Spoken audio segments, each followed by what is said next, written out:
Hello, Mr. Luong. This is Morella Trin in period 1. This is my take-home FRQ practice 1. This is part 2, covering letters E to H. In part E, we're given a new mass acting on the system, and we're asked to find the magnitude of the new angular acceleration of the cylinder. We can use our torque formulas. For the net force acting perpendicular to R is going to equal to I alpha. Because the central cylinder is massless, we know that I will remain the same in this equation, only focusing on the cylinder, and alpha.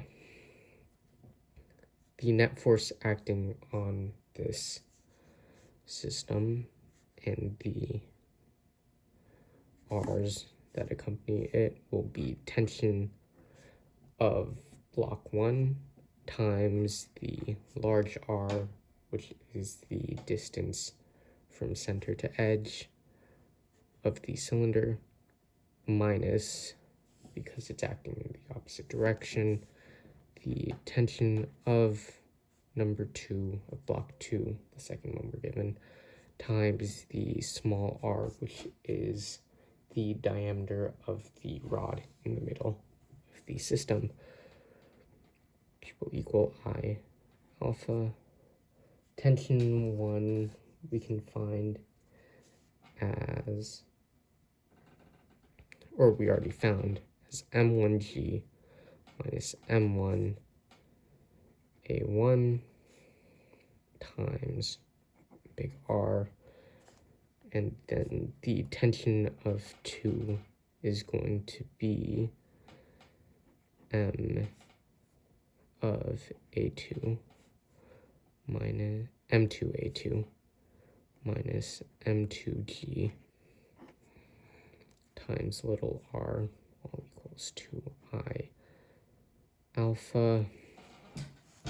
We know that because they're connected to the same cylinder system, they're going to have the same rotational acceleration and speed throughout any given moment in time. So we know they'll have different linear accelerations. A1 will be equal to alpha large R, and A2 will be equal to alpha little r, because that's where they're placed. We can plug these into the system while distributing the r's. We get M1G R minus M1 alpha R squared, minus, distribute the negative as well, M2 alpha little r squared plus M2G little r equals I alpha. We can move these two terms over here by adding them. We want to do that to isolate for alpha. M1G R plus M2G little r is going to equal I alpha plus M1 alpha r squared plus M2 alpha little r squared. From here, pull out the alpha and divide the term. It's going to be I plus M1 r squared plus M2 little r squared times alpha. And we can divide this part into here to get M1 G R plus M2 G little r all over I plus M1 R squared plus M2 little r squared equals to alpha. We know that M1 is equal to 3. We're given that, times 9.8 times your R of 0.3 plus M2, we're given 2 as the value for that, times 9.8 times little r, which is 0.03, all divided by I, which remains 1/2 m, which is the mass of the pulley, 30, times 0.3 squared. We already showed this in the last part, plus m1 is 3, sorry, times r squared, which is 0.3 squared, plus m2, which is 2, and then little r squared is going to be 0.03 squared equals alpha. Plugging this into our calculator, we get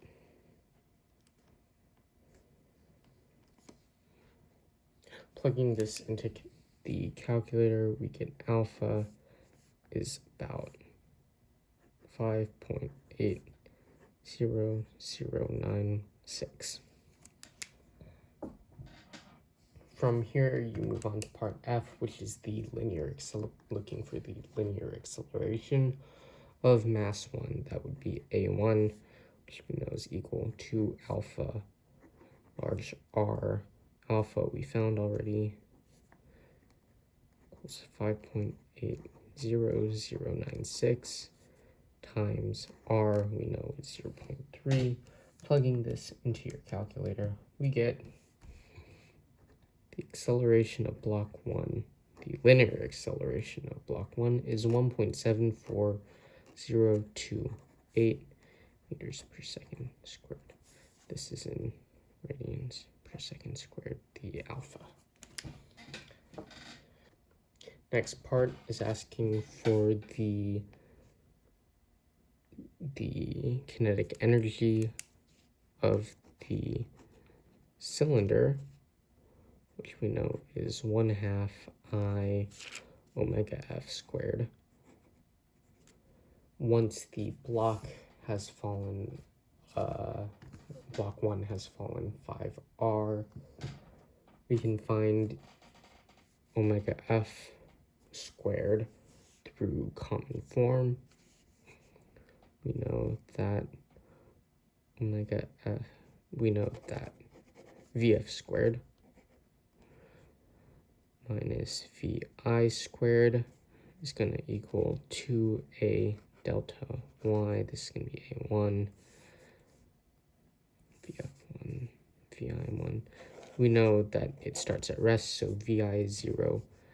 VF1 squared equals 2A1 delta Y. 1, we can change VF1 squared into big R squared times omega F squared equals 2 times A1 delta Y1.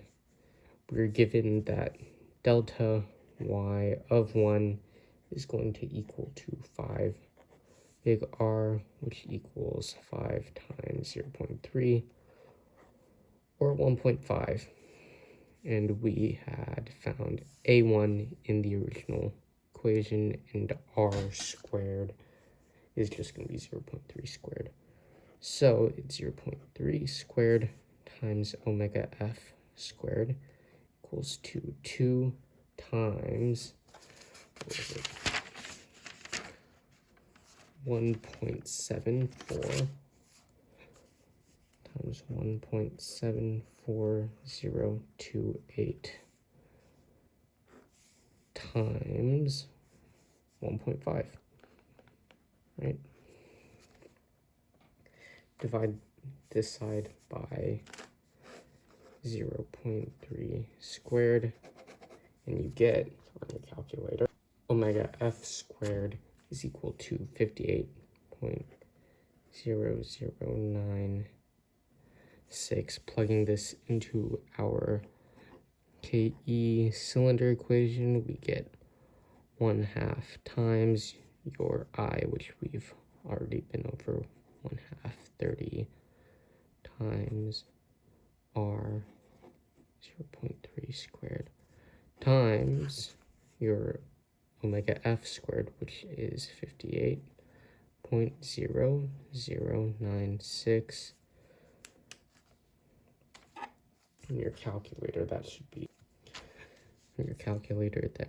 KEC is equal to 39.1564 joules. And finally, we have part C, asking for the net work done in 5 seconds. We know that net work is equal to delta KE, which is equal to KE final minus KE initial. KE initial is 0 because it's not moving at the start. So net work is just going to equal your KEF, which is your KE at t equals 5. We can break KE up into parts depending on the objects in the system, which are going to be object 1, object 2, and the pulley. That's going to look like this. Net work is equal to KE, which is going to be equal to 1/2 is in all of these, so we can pull it out immediately. M1 VF1 squared plus M2 VF2 squared plus I omega F squared, all of this at t equals 5. And we can find all of our remaining values, which are our final velocities, linear and angular, really easily. We can find VF1 is equal to A1 times T. A1 we already found in the previous part to be 1.74028. So it's VF1 equals 1.74028 times 5 seconds is going to get you a final velocity for block 1 at 8.70144 meters per second. We can find VF2 the same way. VF2 equals A2 times T. We know that A2 is going to be equal to alpha little r, which we know is 5.80096 times 0.03, which is going to get us a value for A2 as 0.17402. Plugging this into our equation, VF2 equals A2. AF2 is 0.17402 times time 5, which is going to get us a final velocity, linear velocity for VF2 as 0.87014 meters per second. We can find omega the same way. Alpha t equals omega. You know alpha as is 5.80096, and then just multiply it by 5. You get the value of omega f is equal to 29.0048 So finally, our net work on the interval 0 to 5 is going to equal 1/2 times m1 is 3 times 8.70144 squared plus m2 is 2 times 0.87014 squared plus your I, which is 1/2 times 30 times 0.3 squared times your omega f, which is 29.0048 squared. Plugging all of this into your calculator, you get that work is equal to 682 682.19311 joules.